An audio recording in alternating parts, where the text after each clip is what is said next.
Good morning, folks. Welcome back to the Philosophy for Philistines channel, also known as Politics for Plebeians, with your host, Bill Reimer. Today I'm going to speak with you largely off the cuff. The past is rewritten so fast you don't know what will happen yesterday, is an old Scythian proverb. Do not confuse the symptoms with the illness. That short sentence defines why we are unable to cure the pathogens which sicken us, whether they be physical, psychological, or indeed spiritual. I was speaking with Onasiri on the way to work this morning and reminded of something. We often blame social collectivism, of course, for our current ills. But we need to acknowledge that human beings are indeed social creatures, and that we do not stand alone. We stand nestled in our families, in our communities, in a shared ethos, and ultimately that devolves into a nation.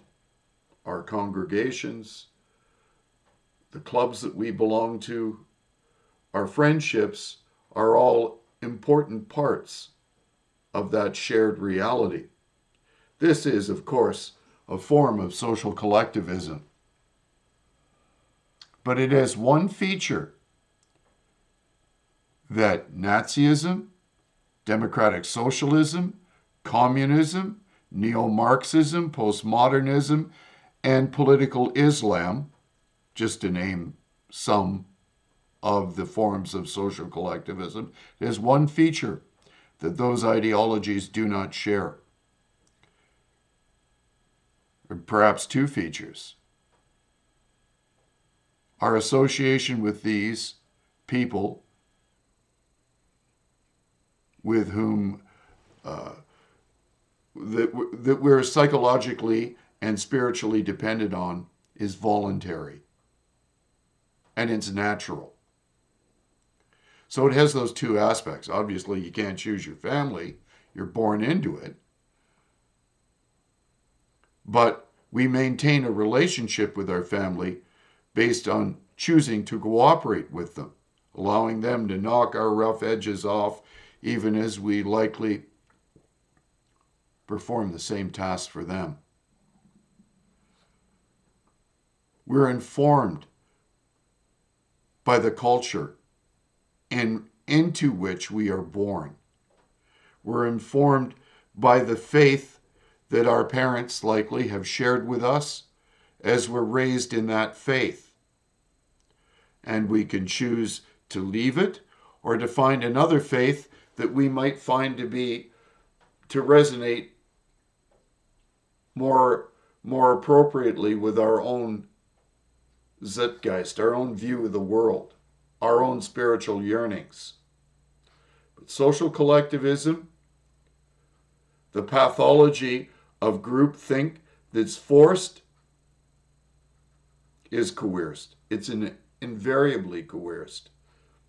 So I was thinking, is this a part of the ideology, or is it some manifestation of something more basic and pathological that all human beings shared even before any of these ideologies existed? So I'll tell you a personal story. My ex-wife, my first wife, was, her father was a member of a family, and it wasn't your family or mine, you know what I mean? There's no such thing as a Cosa Nostra. And he managed to turn his entire family into pathological psychopaths, just as he was. Violent, abusive is of his own family, of course. And, of course, they couldn't get away from him, not when they were children. And here's the thing, when they got older, they chose not to. He had so corrupted and perverted their minds that they couldn't get out of it. And since my ex-wife's mind was corrupted and perverted by this mindset, the first victim that she chose to apply her perversion to was this guy. Now, I'm not blaming her for this, and I'm not don't wish to. I was a willing victim of this because I chose to get into a relationship with her, even though I was advised not to. But here's the thing. The first thing that she wanted to do when I got married is to cut my best friends out of my life. Even at the wedding reception, I was told halfway through the reception that my best friends weren't welcome back at my ex-wife's parents' home, where the party continued. So right off the get-go, there was a deliberate severing of my voluntary connections with the people who at that time in my life, in my early 20s, were the most important people outside of my own family in my life. I believe that this is exactly what we're seeing when collectivist leaders like Trudeau deliberately force another cultural reality on us, and it always is driven by one undeniable emotion: resentment. There's a particular word in French that describes resentment with an absolute curdling, bitter loathing and contempt. That's ressentiment. And there's a reason I'm saying that. The most Quebecois loathe Anglo culture. They are filled with ressentiment toward it. That's why their license plate reads, Je me souviens, I will remember. They detest the natural culture in which I was raised. Where are you going, Junior? The dog's heading off into the corner there. Hey, Solshin, out! Little bugger. I think he's trying to pee in the corner. I won't let him.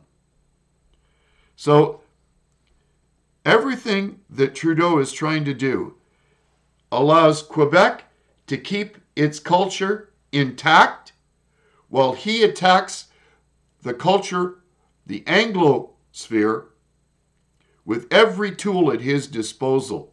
That's why he absolutely detested the Freedom Convoy, ironically, even though there were many Quebecois there.